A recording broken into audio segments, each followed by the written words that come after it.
In today's video, I'm going to teach you how to create a personal wiki in Notion. Notion is a fantastic tool for organizing your thoughts, projects, and ideas all in one place. Think of it as your very own customizable workspace. Today, we'll specifically focus on setting up a personal wiki. This is a perfect way to keep track of all your personal knowledge, notes, and projects in a streamlined fashion. Let's get started by diving right into our first action, creating a new page. If you're new to Notion, the concept of pages is foundational. Pages are the building blocks of Notion and can contain anything from text, images, and links to databases and embeds.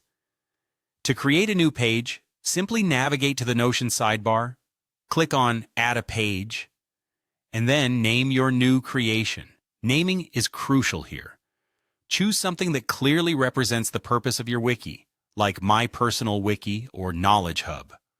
This name will guide you each time you visit the page,